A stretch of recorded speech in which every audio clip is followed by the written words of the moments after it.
This video might put me in trouble, but let's see how far.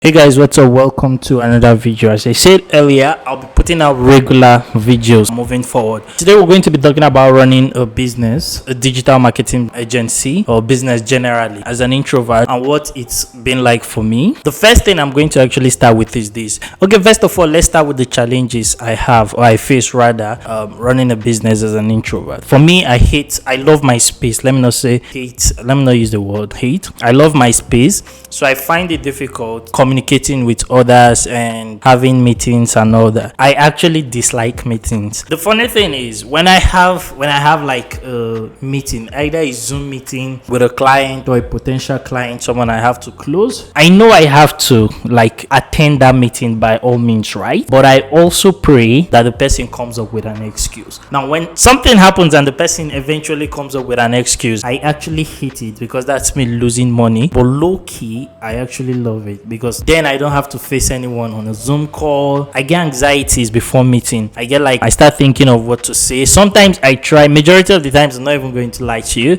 Majority of the times I try not to prepare for it. The reason why I try not to prepare for meetings is I don't think about it. I just like set a reminder and I try to forget about it until the meeting period comes, and then my phone just rings and like, you have a meeting right now, and I remember, okay fine, hop onto it, and I like try, and usually it has worked for me because naturally when I start speaking with clients and they're just like naturally flows, and sometimes I get submerged into these meetings, I actually forget that I was nervous or having anxiety before them. Another thing is, as a business owner, you know you have to build, so you have to always network, even physically. When I started going out, so let's say I started out with digital marketing and everything, and when I was in Benue, when I was still around staying with my family, I basically never left the house. I had two places I used to go to while I was in Makodi. My cousin's place, I'm familiar with everybody there. Like, we live like we were given birth to by the same parents, so it's easy for me to just go there whenever I like, relate with them like siblings, and then come back home. Then I had like a friend, this Advera's shop at Tony Mars in Makodi, where I actually go to repair my laptops and stuff. So I had like a friend in man, we're pretty close, so I used to basically go there, Tony Mars Plaza and my cousin's place. As a matter of fact, I've not been to church in a very long time.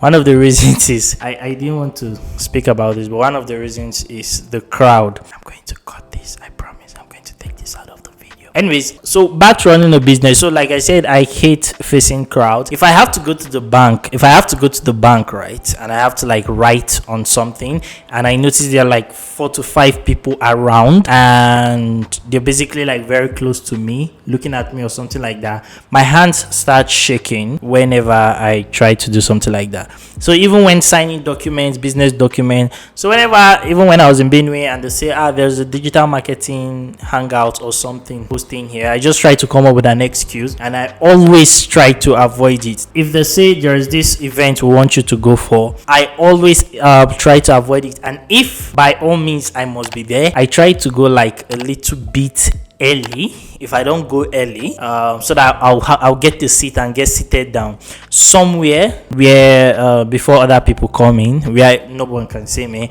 or I come in late. So why everyone, and I try to make sure that if I'm coming in late, I always ask, or try, if I know someone, they always ask to send me a picture, because I want to see if the door that's coming in for that event is through the front where everyone can see you, or through the back where you can just sneak in and just sit somewhere. But when I went to Abuja, I discovered that I can't continue like this, especially if I want to build a company, a successful company. So I have to start going now. So I started doing more. I started contacting people, and instead of suggesting a Zoom meeting, I like had to get out of my comfort zone. There are so many people I met in Abuja, I suggested a physical meetup. I always started coming out. It was not easy, but I knew that I had to like get used to going out, because I need to make sure that it grows on me before my company explodes and I'll be having difficulties trying to interact with people publicly. So when I was in Abuja, I started going out more often. I remember when I was even going to, when the owner of Uploaded asked me to see him at his office, and I was going there. It was nice, like it was very nice going there that day. But before I even stepped into the office, while I was excited to meet him, because okay, it's the owner of Uploaded and stuff like that, I was still like very, very nervous walking into the place. And something even happened that day. When I walked into the office at Uploaded, loaded in Abuja. They were having a company's meeting. So, and they were having it like in the main, okay, let's say the main where the receptionist and the rest stays. They're having like the moment you just walk into the office, there were more than I had no idea.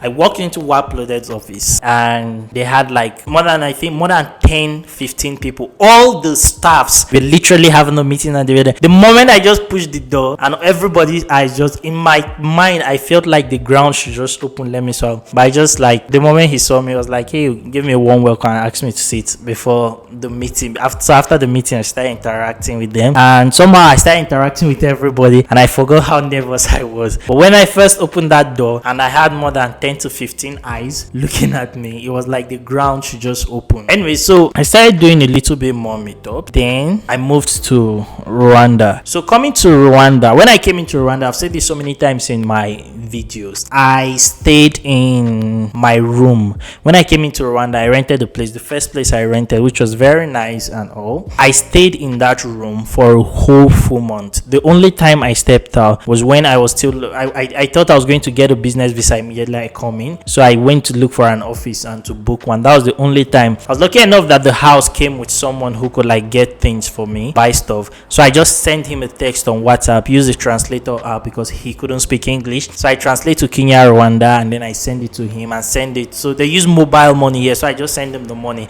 and he just goes and get the stuff for me, knocks on my door, gives it to me. If I need anything done, cleaning and rest, he just comes. So I didn't actually step out. I stepped out twice to get something. One was in the night, and yes, this was actually in the night. When I came into Rwanda the first week, I started messaging like brands and stuff I wanted to work with, and I was praying. I was praying they reply at the same time I was praying they don't reply. So a notable person here in Rwanda actually replied my message, and I remember going to meet him. That was the first week I came in, and he said, yeah, we should see. He was coming back to town and stuff.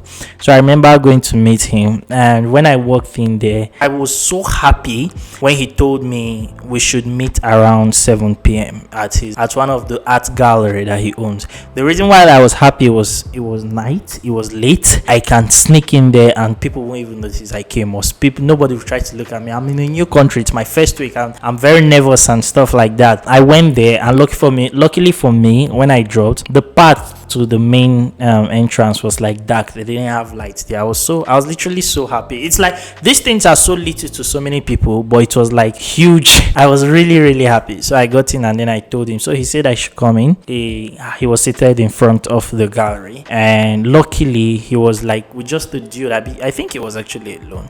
And then he introduced me to another of his friends that later came in. And while everybody was like, they were so welcoming and friendly, but inside my mind I was still like very nervous. Offered me drinks and stuff. He offered me a drink. His friend, I don't know what country the guy is from, but I think that's outside of Africa. His friend came, he saw me. The guy was like very, very, very friendly, and he actually offered to buy me a drink, another drink again. I told him I wanted something without alcohol, and he said you have to take a cocktail or something like that. I was literally so nervous. Should I say shy? I don't know. And I don't think I finished my drink, what they gave to me, because I when I take a sip, I try to look if anybody was looking at me and stuff. So I get like this anxiety and being nervous. Then those were the 2 times I went out. So I didn't go out until a friend came in. So I met him here in Kigali. He came in and he said that he's in Rwanda as well. He's a Nigerian.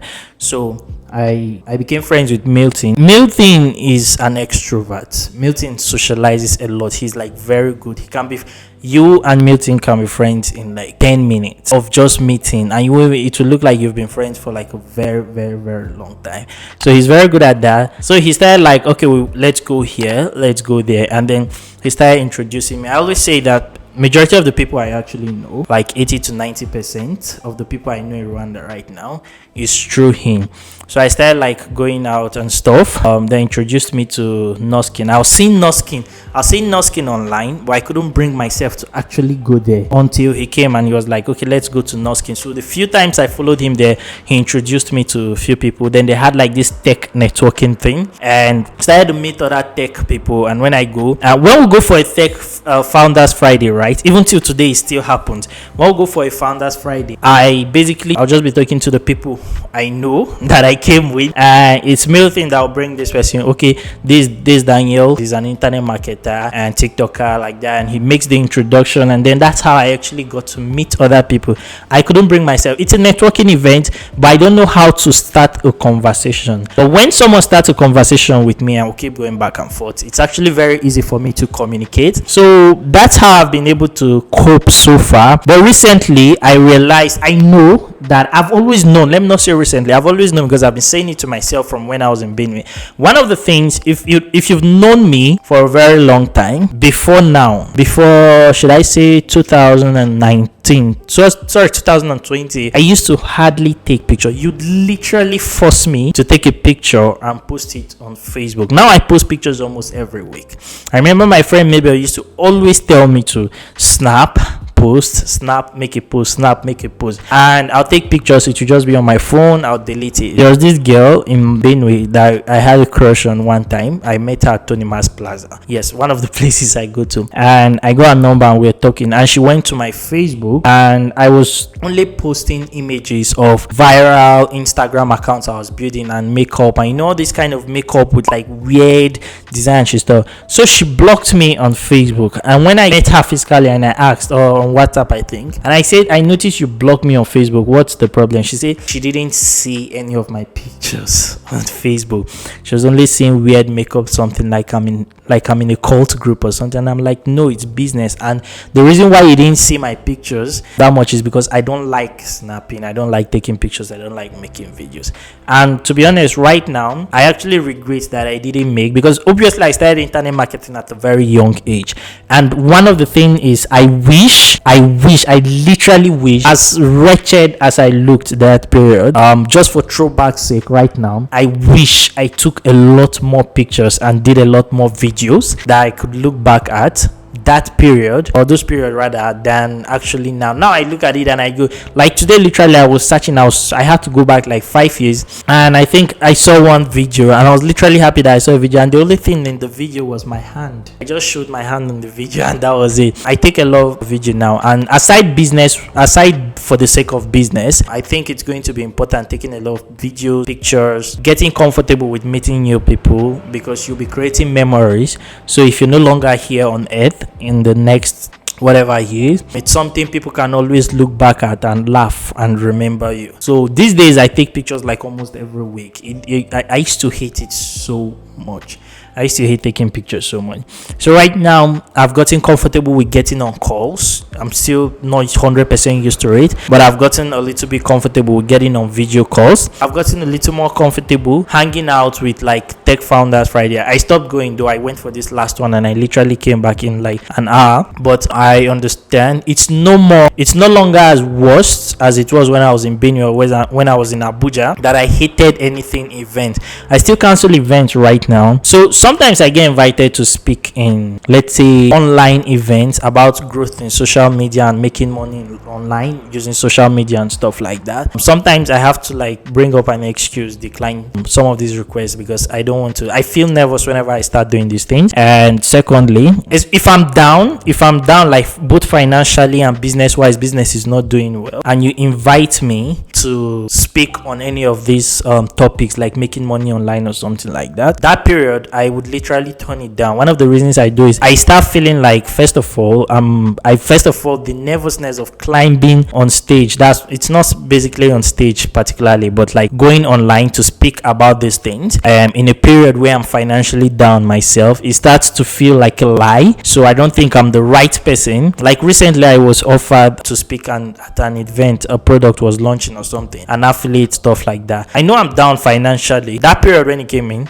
I was down financially. I had to like come up with an excuse. The reason why I actually refused to take that is, one, I was down financially as stated. My brain was not even working straight. I was thinking of how to get my business back up and running. So I had to decline that, because I felt like it shouldn't be enough transparency for me telling you how to make money online that period while I know my bank account. Like I no longer do the things I teach. They still work, by the way, offering team pages, management, social media. People still make money with it. I made money with it. I no longer do do that. I've moved to offering a short form content agency right now, but I feel like if my bank account is not straight or it doesn't have enough cash in it, I shouldn't be speaking on the topic on making money online. Then secondly, I just finished Jersey School, a university in Nigeria, where I spoke about earning online. I think that was in January, and it's not been a month. I need to like calm down, get my brain right from that one with all the anxiety and the rest while I was speaking, and it was only 10 minutes before I even speak at another. So that's basically it so far, how I have been running a business as an introvert. It's hard, it's super hard, but I'm learning to get out right now. I even rented an office, a space, like I said in my last video, and I've not been, the only day I went there it was the day I made payments. Since that day, and that Founders Friday, since that day I've not been there. I've spoken to someone and I'm going to try. A friend offered help. She said if I can't go alone, that she'll be happy to like just accompany me, and then while I sit there and work, I'm going to start going out more often now. And some of my tech friends around here, Nigerian tech friends in Kigali, have started going to the same place where I paid for a space to work from. So I guess I'm going to be joining their group and then seeing if that can work for me. But literally, one thing I'm going to leave you with is, as you grow up in your whatever type of business you're doing, if you're a tailor, if you're a carpenter, if you're a painter, if you're a tech bro, try to mingle among the extroverts in your niche. They're the one that's going to help you grow out of whatever comfort zone that you're in, and you're trying to meet new people and all that. Just try to make friends within your industry that are extroverts. They're the one that's going to really, really help you get out of whatever you're going through right now as an introvert. So that's the best advice I'm going to leave, and I think I've spoken enough. I'll be making more videos about this soon enough, and more videos about earning generally on my YouTube channel and lifestyle vlogs. So don't forget to hit that subscribe button and also like this video. It helps the channel a lot and it pushes it further. So thank you guys, and peace out.